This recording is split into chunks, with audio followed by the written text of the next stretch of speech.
What if the most productive thing you could do right now, in the middle of all the uncertainty, all the waiting, all the things that haven't happened yet, was absolutely nothing?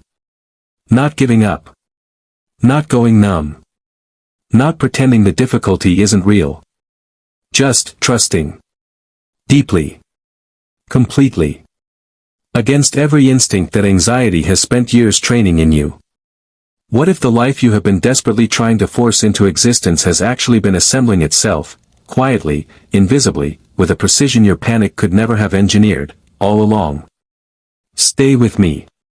Because what we are about to explore is not wishful thinking. It is not spiritual bypassing dressed in comfortable language. It is one of the most honest, most grounded, most philosophically substantiated truths that human beings have ever had access to. And most people never fully receive it, because they are too busy forcing things to feel it. There is a particular kind of exhaustion that has nothing to do with how much sleep you got last night. It lives in the chest. It sits behind the eyes.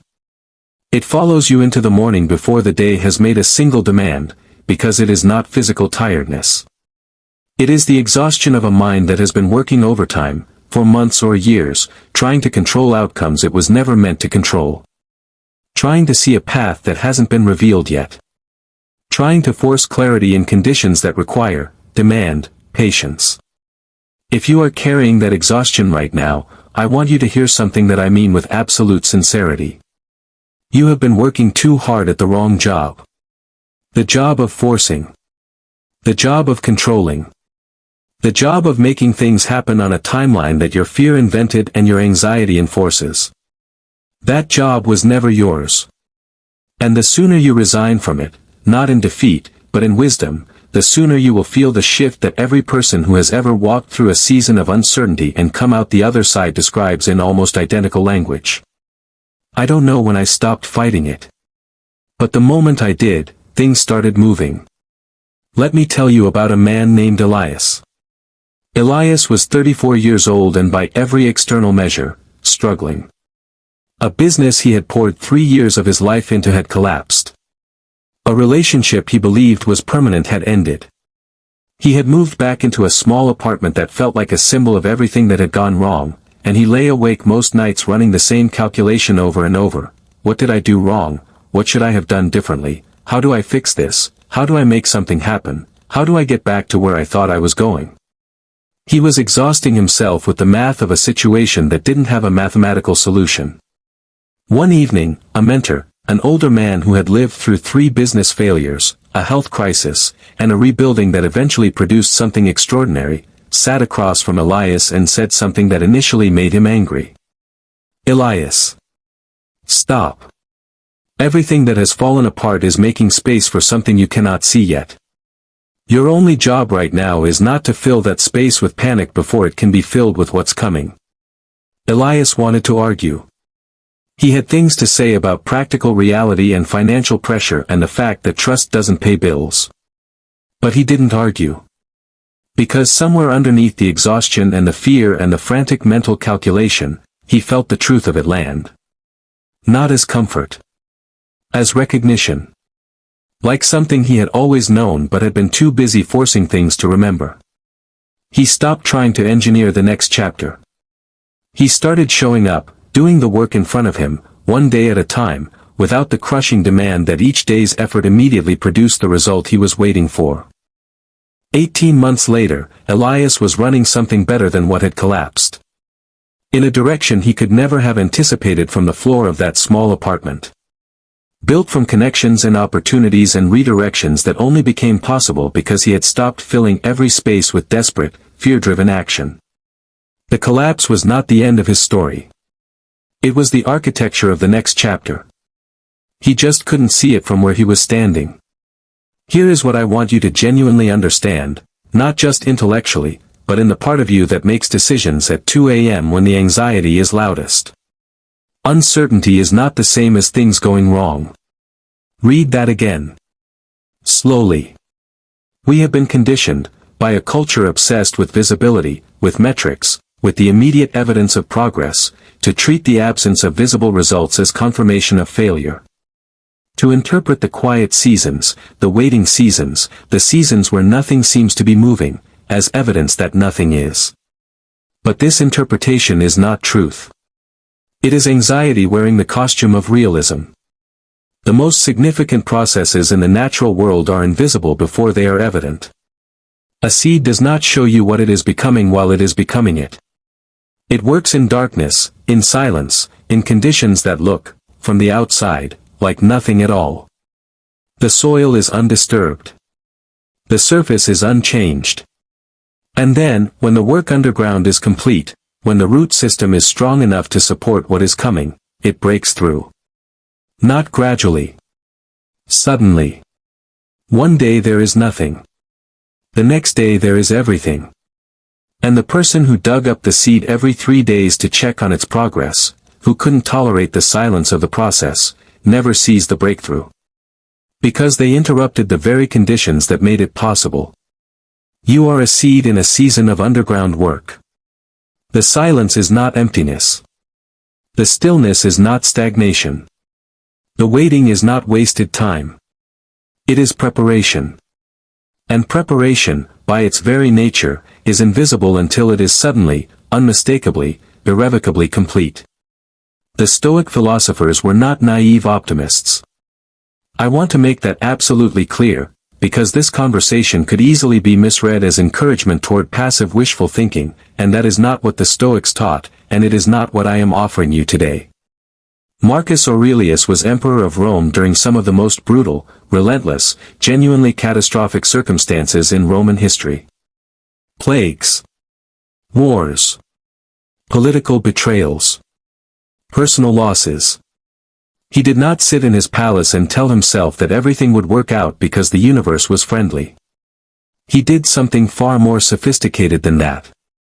He made the fundamental distinction between what was in his control and what was not, and he directed his energy only toward the former, with absolute focus and complete discipline. And toward everything that was not in his control, including outcomes, including timing, including the behavior of other people and the movement of external circumstances, he practiced what the Stoics called a more fatty love of fate. Not resigned acceptance. Not passive tolerance. But the active, chosen, philosophically grounded decision to trust the process, including the parts of the process that were painful, confusing, and invisible in their purpose. He wrote, "Accept the things to which fate binds you, and love the people with whom fate brings you together, and do so with all your heart."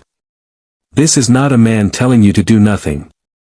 This is a man who worked harder than almost any human being in history, and who understood, through that work, that the outcomes were never his to control. Only the effort. Only the integrity. Only the quality of attention he brought to each day's work, regardless of what that day's results looked like. That is the balance we are talking about. Not passivity. Not force. Faithful, disciplined, trusting action, released from the desperate need to control what it produces. There is an expression that has stayed with me for years, and I want to give it to you because it captures something that takes most people decades to learn. You cannot see the whole staircase. You only need to see the next step. Most of us are standing at the bottom of a staircase that curves out of sight, and we are refusing to move until we can see the top. We want to know where it leads before we commit to climbing. We want guarantees before we invest. We want certainty before we trust. And so we stand still. Paralyzed not by inability, but by the demand for a visibility that the process is not yet ready to provide. The people who move forward, the people who look back years later and say, with genuine wonder, I could never have planned this, I could never have engineered this, I could never have seen from where I was standing how it was all going to come together, those people did not have more information than you do right now. They had more faith. Not blind faith. Not the faith that refuses to engage with reality. But the earned, tested, philosophically grounded faith of someone who has watched enough of life to understand that the pattern, even when invisible, is almost always there. That setbacks are almost always redirections. That closed doors are almost always protection from rooms that would have diminished you. That the timing that felt like a punishment was almost always preparing you for something you were not yet ready to receive. This is not comfortable to hear when you are in the middle of the waiting. I know that. The middle of the waiting is when it feels least true. When the evidence seems to point entirely the other direction. When everything in you wants to abandon the trust and grab the wheel and force something, anything, to move. But the middle of the waiting is precisely where trust does its most important work. Because trust that only holds when things are visible is not trust. It is just observation. Real trust, the kind that actually changes how you move through uncertainty, holds in the dark. Holds in the silence. Holds when the staircase curves and you cannot see a single step beyond the one you are standing on. And it holds, not because you are certain of the destination, but because you have decided to trust the architect. Let me tell you about water. Water does not force its way through stone. It does not attack the obstacle directly, does not throw itself against the hardest surface and demand that it yield by sheer force of impact. Water finds the path. It moves through the smallest available opening. It follows the natural contour of the landscape. It goes around what cannot be moved and through what can be permeated, and over time, over patient, persistent, quietly powerful time, it carves canyons out of solid rock. Not by force. By faithfulness to its own nature. The Grand Canyon was not blasted into existence. It was carved, slowly, invisibly, over millions of years, by water that simply kept moving in accordance with what it was. Your life is being carved right now. Not by the force of your anxiety. Not by the desperation of your forcing. But by the patient, faithful, consistent movement of a process that is working, even when you cannot see it working. Even when the stone looks unchanged. Even when the progress is so incremental it is invisible to the naked eye. Trust the water. Trust the carving. It is happening. Part 2 is coming, and it carries the practical weight of everything we've built here. We are going to talk about what it actually looks like, in your daily life, in your real circumstances, in the middle of the very situation you came to this video carrying, to practice this trust. Not as a feeling you wait to arrive, but as a discipline you build. A choice you make. A posture you adopt, even on the days when everything in you is screaming to do the opposite. Because the shift we are talking about does not require your circumstances to change first. It requires you to change first. And that, unlike your circumstances, is entirely within your power. Stay with me. There is something that happens to a person when they finally, truly, completely, not just intellectually but in the marrow of their bones, stop fighting the process. Not a dramatic something. Not a lightning bolt or a sudden reversal of circumstances or a miraculous arrival of everything they had been waiting for. Something quieter than that. And more profound. A settling. Like a snow globe that has been shaken violently for months, years, sometimes, and is finally set down. And the snow, which had been swirling so frantically that nothing inside could be seen clearly, begins to slow. And settle. And what was obscured by all that frantic movement becomes, gradually, gently, unmistakably, visible again. That settling is available to you. Not after the situation resolves. Not after the answer comes. Not after the waiting is over and the outcome is finally clear. Now. In the middle of it. In the uncertainty of it. In the still unresolved, still unclear, still unfinished reality of exactly where you are standing today. That is what part 2 is about. Not the destination. The practice of trusting the journey while you are still in the hardest part of it. The first thing I want to address, directly and honestly, is the voice. You know the one. The voice that has been running commentary on your situation since the difficulty began. The voice that catalogs everything that hasn't happened yet, everything that went wrong, everything that should be further along than it is, everyone who seems to be ahead of you, every piece of evidence that the waiting is permanent rather than purposeful. That voice is not your wisdom speaking. That voice is your fear speaking. And the critical distinction, the one that changes everything once you genuinely internalize it, is that fear and wisdom sound similar from the inside but produce completely different results on the outside. Fear speaks in urgency, in catastrophe, in the language of what if this never changes, what if I made the wrong choice, what if the window has already closed, what if I am running out of time. Wisdom speaks in clarity, in patience, in the language of what is actually true right now, what is actually in my control right now, what is the next right thing I can do with what I actually have. Fear contracts. It narrows your vision to the worst possible interpretation of your current circumstances and then treats that interpretation as fact. Wisdom expands. It holds the current circumstances lightly, acknowledging them honestly, without minimizing or dramatizing, and remains open to the possibility that what looks like an ending from inside the middle of the story almost never is. The practice of trusting the process begins with learning to tell these two voices apart. Not to silence fear, you cannot silence it, and trying to is its own form of exhausting, futile force. But to hear it without being governed by it. To notice it the way you notice weather, acknowledging its presence without letting it determine where you go. Epictetus, who understood what it meant to have no control over external circumstances more intimately than almost any philosopher who ever lived, taught his students a single foundational practice. Return, constantly, to the distinction between what is yours and what is not. What is yours, your response, your effort, your integrity, your next action, your decision about what this moment means and what you will do with it. What is not yours, the timing, the outcome, the pace at which things are assembling themselves. The invisible machinery of a process that is larger than your ability to see it from where you are currently standing. Work on what is yours. Release what is not. This is not a one-time decision. It is a practice, returned to dozens of times a day, in the small moments of anxiety and the large moments of fear and every moment in between. But every time you return to it, something shifts. Not dramatically, but measurably. Genuinely. In a direction that compounds over time into something that actually resembles peace. Let me tell you about a woman named Amara. Amara had been waiting for 2 years for a breakthrough in her career that felt perpetually one step away. She had done everything she knew to do. She had worked hard, made the right connections, developed her skills, shown up consistently, put her best into everything she touched.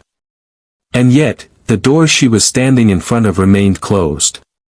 She spent the first 18 months of those 2 years in a state of low-grade, constant anxiety.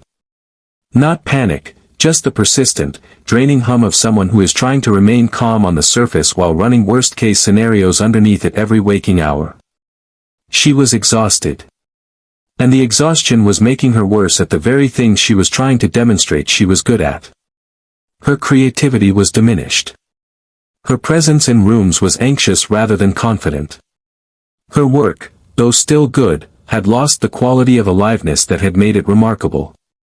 One evening, she sat with an older woman she admired deeply, someone who had navigated significant professional setbacks with a grace that Amara found almost incomprehensible, and told her everything. The waiting. The fear. The exhaustion. The creeping suspicion that she had somehow missed her moment. The older woman listened without interrupting. And when Amara finished, she said something that initially seemed too simple to be useful. Amara. The door is not closed because you are not good enough. The door is closed because the room behind it is not ready for you yet. Stop wearing yourself out on the door. Go back to your work. Go back to becoming. The room will be ready when it is ready, and not a moment before. Amara sat with that for a long time. And then, not all at once, not perfectly, not without the occasional return of the anxiety, she did something she had not done in 18 months. She relaxed. Not into passivity. She kept working. But she released the desperate, energy-draining grip on the outcome. She stopped treating every day's lack of visible progress as evidence of permanent failure. She stopped auditing the door. She went back to her work. To the craft. To the becoming. 6 months later, the door opened. Not because she finally forced it. Because the room behind it had finished preparing itself. And she, because she had spent those 6 months going deeper into her work instead of shallower into her anxiety, was more ready for it than she had ever been. The timing was not punishment. The timing was preparation. For both of them. There is a truth about seasons that our impatience keeps us from receiving fully. Every season has a purpose. And the purpose of winter is not cruelty. Winter is when the tree, which looks, from the outside, dead, is actually doing some of its most essential work. Conserving. Consolidating. Directing all of its energy inward, into the root system, into the deep structural preparation that will make the spring growth possible and sustainable. A tree forced to bloom in winter does not produce fruit. It produces effort without yield. Beauty without substance. Appearance without root. You are in a winter season. And winter is asking you for the same thing it asks of everything that will eventually bloom. Go deep. Go inward. Do the root work. Not the visible work. Not the work that can be immediately seen and measured and validated. The invisible work. The character work. The internal development that no one can see from the outside but that will make everything visible later possible and sustainable. The people who come through winter seasons and produce extraordinary springs are almost never the people who spent the winter frantic and forcing. They are the people who understood, even in the cold, even in the gray, even in the apparent stillness, that the season had a purpose. And who used it accordingly. They read the books they had been putting off. They examined the patterns that had been producing the same results. They developed the skills that the next season would require of them. They did the interior work, the emotional, the philosophical, the spiritual work, that the busy seasons never leave enough quiet for. They used the winter. And when spring came, as it always does, because seasons always change, because that is the one guarantee that nature has never violated, they were not just surviving. They were ready. I want to talk about the concept of divine precision, because I think it is one of the most underappreciated ideas available to anyone navigating a season of uncertainty.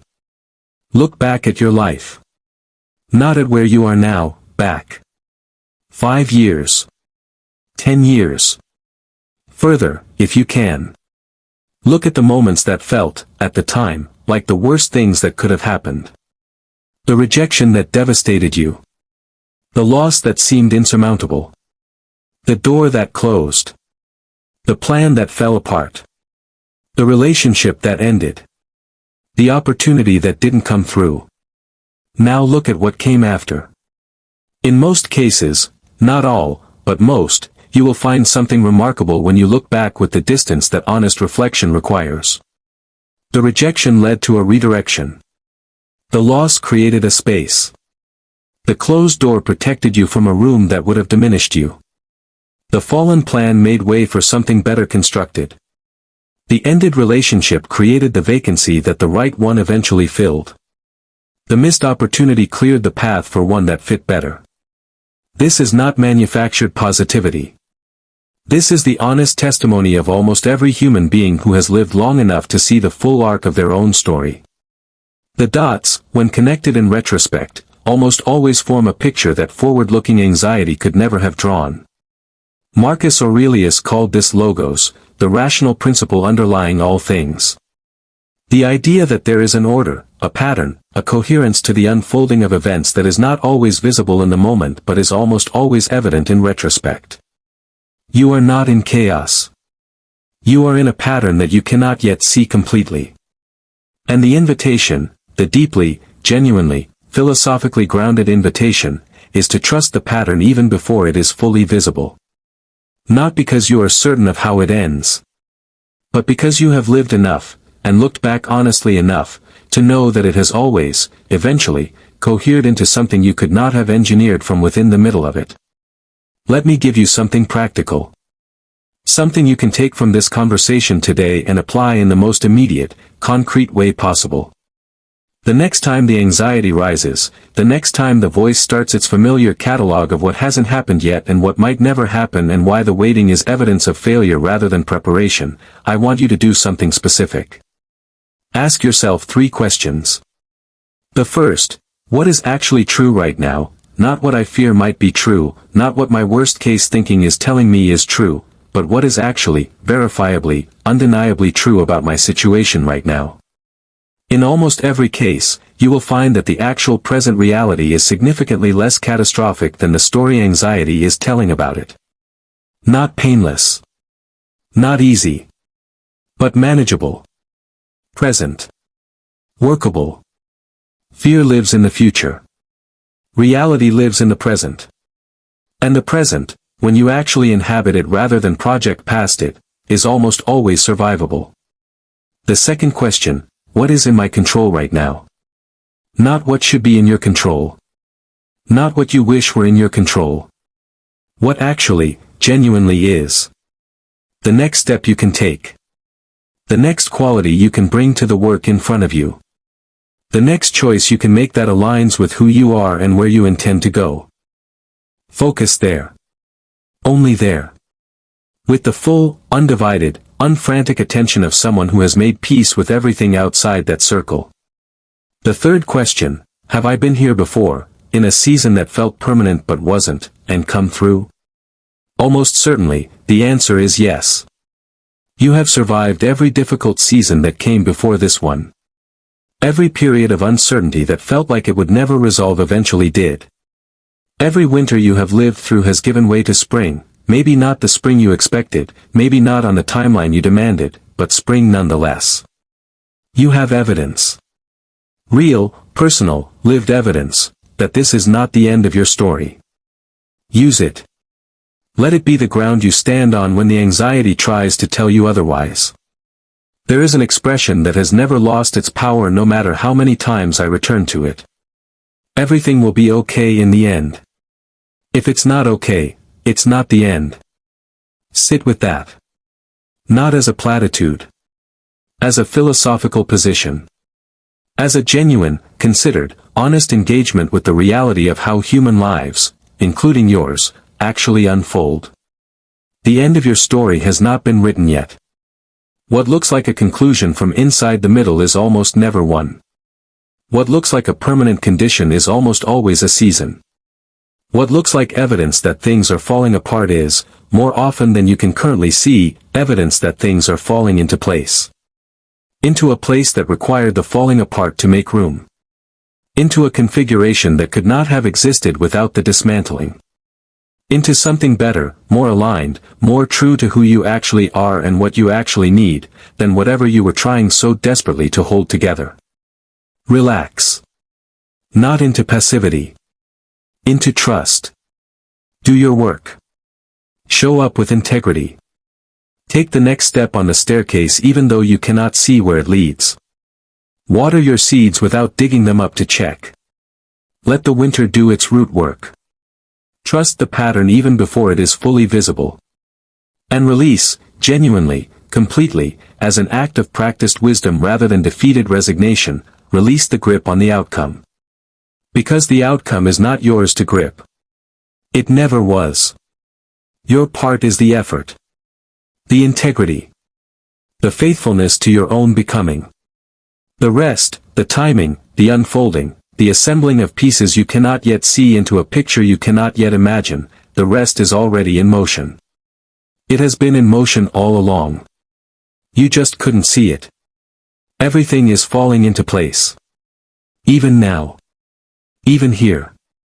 Even in this, whatever this is that you are carrying right now, whatever uncertainty you walked into this conversation with, whatever season you are standing in the middle of wondering when it will change. It is changing. Not on the timeline your anxiety invented. On the timeline that is actually preparing you for what is coming. Trust it. Rest in it. And keep moving, one step, one day, one faithful act at a time, toward the life that is assembling itself in the spaces you cannot yet see. It is there. It has always been there. And it is closer than you think. If this conversation gave you something today, if something in part 1 or here in part 2 landed in a place that needed it, then I want you to know that this is what the Stoic path is built for. Every week, we come here and we have the conversations that go beneath the surface. The honest conversations. The ones that don't just tell you what you want to hear, but tell you what you actually need to hear, grounded in the deepest philosophical wisdom humanity has ever produced, and delivered in a way that speaks to real life, real struggle, and real transformation. If that is the community you have been looking for, subscribe to the Stoic Path right now. Hit that button. Turn on your notifications. Because there is more of this coming. More depth. More honesty. More of the kind of conversation that sends you away not just feeling better, but thinking differently. Share this with someone who is in a winter season right now. Someone who is exhausted from forcing things that need to be trusted. Someone who has forgotten, or maybe never knew, that the silence of the process is not the absence of progress. Send it to them. It might be exactly what their season needs. This is the Stoic path. And you, trusting, grounded, still standing, still moving, are exactly where you need to be.